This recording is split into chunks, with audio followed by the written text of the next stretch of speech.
പാലക്കാടേക്ക് പോകാം, മലമ്പുഴയിലേക്ക് പോകുമ്പോൾ അവിടെ നമുക്കറിയാം ഏറ്റവും വളരെ നമ്മൾ കുറേ കാലം ചർച്ച ചെയ്തതാണ് അധ്യാപകൻ മദ്യം നൽകിയ വിദ്യാർത്ഥിയെ പീഡിപ്പിച്ച കേസ്. ആ കേസുമായി ബന്ധപ്പെട്ട സ്കൂളിലെ പ്രധാന അധ്യാപികയ്ക്ക് സസ്പെൻഷൻ ലഭിച്ചു. വലിയ ഒരു പ്രധാനപ്പെട്ട നടപടിയിലേക്ക് സ്കൂൾ മാനേജ്മെന്റ് കടന്നിരിക്കുന്നു. അധ്യാപികയെ സസ്പെൻഡ്. കാരണം എയും അടക്കം അന്വേഷിച്ചപ്പോൾ കണ്ടത് സ്കൂൾ ഈ വിവരം മറിഞ്ഞിട്ടും നടപടി എടുക്കാതെ മറച്ചു വെച്ചു എന്നുള്ളതിനാണ്. അതിലാണ് ഇപ്പോൾ നടപടി ഉണ്ടായിരിക്കുന്നത്. അപ്പോൾ പീഡന വിവരം പോലീസിൽ അറിയിക്കുന്നതിൽ വീഴ്ച വരുത്തി എന്നത് കണ്ടെത്തിയിരുന്നു. അതിനെ തുടർന്നുണ്ടായിരിക്കുന്ന നടപടിയുടേതാണ്. അപ്പോൾ പ്രധാന അധ്യാപികയുടേത് വളരെ കുറ്റകരമായ ഒരു അനാസ്ഥ അല്ലെങ്കിൽ വീഴ്ചയാണ് എന്നാണ് വിദ്യാഭ്യാസ വകുപ്പ് കണ്ടെത്തിയിരിക്കുന്നത്. സാജിദ് അജ്മൽ അതിന്റെ വിവരങ്ങൾ നൽകും. പാലക്കാട്ടൻ സാജിദ്, കേരളം വലിയ തോതിൽ കഴിഞ്ഞ ദിവസങ്ങളിൽ ചർച്ച ചെയ്ത ഒരു സംഭവമായിരുന്നു ആ സ്കൂളിൽ വിദ്യാർത്ഥി പീഡനത്തിനിരയായ വിവരം.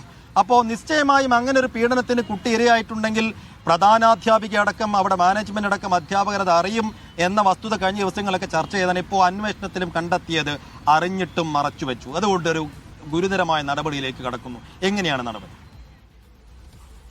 സൈഫുദ്ദീൻ ജിൽസി മദ്യം നൽകി 6ാം ക്ലാസ്സുകാരനെ സംസ്കൃത അധ്യാപകനായ അനിൽ എന്ന വ്യക്തി പീഡിപ്പിച്ചത് വലിയ തോതിൽ ചർച്ചയായിരുന്നു.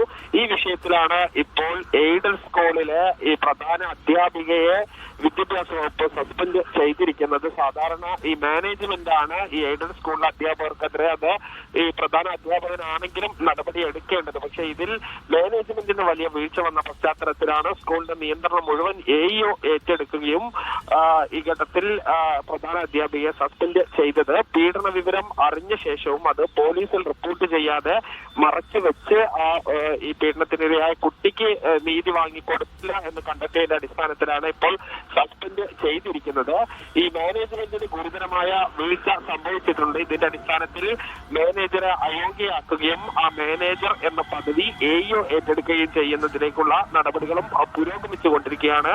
ഈ മാനേജറെ അയോഗ്യയാക്കുന്ന നടപടി അടുത്ത ആഴ്ചയോടുകൂടി പൂർത്തിയാകും എന്നാണ് പ്രതീക്ഷിക്കുന്നത്.